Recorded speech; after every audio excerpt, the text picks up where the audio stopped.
Cher frère Adama Barrow, président de la République de Gambie,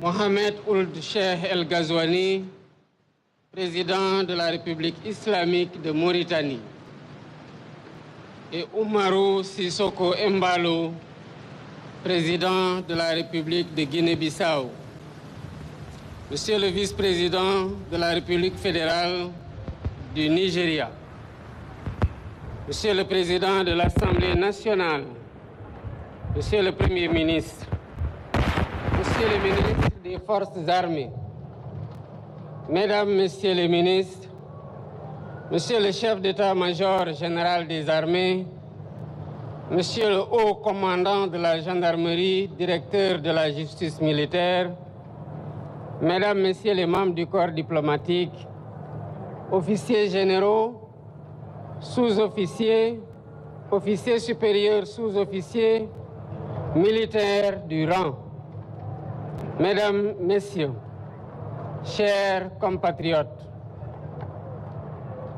nous venons de célébrer avec éclat le 65e anniversaire de l'indépendance de notre pays à travers une très belle et riche cérémonie marquée par un défilé impeccable. Dans cette grande et splendide avenue que j'ai baptisée récemment Boulevard du président Mamadou Dia. Digne fils du Sénégal, Mamadou Dia fut président du Conseil des ministres du Sénégal à l'aube de notre indépendance, à qui revenait l'honneur mérité de prononcer le premier discours marquant le premier anniversaire de notre accession à la souveraineté internationale que nous célébrons aujourd'hui. Je tiens à remercier chaleureusement nos hôtes de marque qui ont bien voulu honorer de leur présence cette cérémonie, malgré leurs agendas chargés. Monsieur le Président et chers frères, Monsieur le Vice-président, nous sommes heureux de vous avoir à nos côtés. Vous êtes chez vous. Votre présence ici traduit notre attachement commun aux relations historiques d'amitié fraternelle, de parenté, de voisinage et de coopération conviviale entre nos pays. Comme le président Dia, le 4 avril 1961, je voudrais vous demander, chers hôtes, je cite, de bien vouloir accepter de vous faire les interprètes auprès des peuples et des gouvernements que vous représentez, de notre sympathie sincère et de notre profond désir de coopération pour bâtir cet univers de paix et de développement harmonieux, indispensable au bonheur des hommes et des peuples. Fin de citation.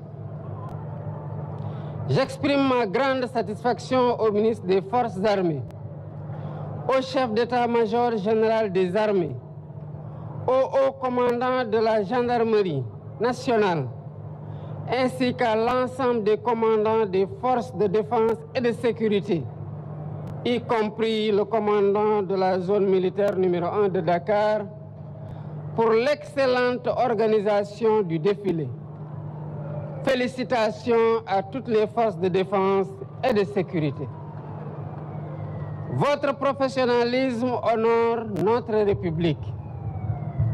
Merci également aux participants civils et aux anciens combattants, dont les plus belles performances à côté de la démonstration des djambars ont contribué à rendre plus belle la cérémonie. La symbiose entre civils et militaires, la symbiose aussi entre civils et militaires et paramilitaires témoigne de la vitalité du concept armée-nation qui symbolise la cohésion nationale que nous devons sans cesse cultiver et préserver dans un environnement de turbulence. Nous vivons en effet dans un monde d'incertitude persistante, avec l'expansion du terrorisme et d'autres menaces transversales, les guerres majeures et la déstabilisation du Sahel. Nous devons nous préparer à faire face aux menaces en parfaite intelligence avec nos voisins et tous les pays épris de paix, car les périls sécuritaires transcendent les frontières. C'est cela qui justifie la montée en puissance de nos armées et les investissements dans les équipements militaires que nous poursuivrons pour assurer notre défense et notre sécurité ainsi que notre stabilité.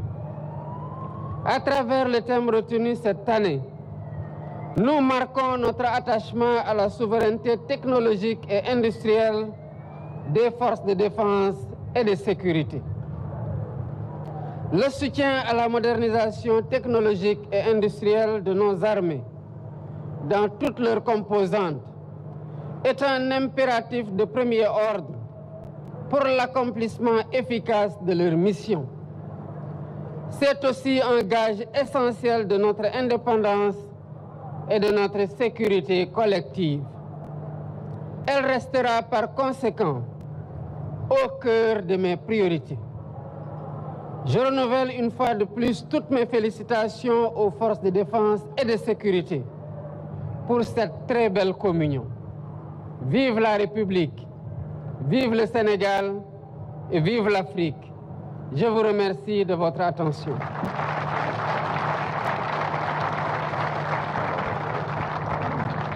Oui, Adama, donc on vient d'assister à ce discours très important du président de la République, son Excellence M. Bassirou Diomaye Faye, qui a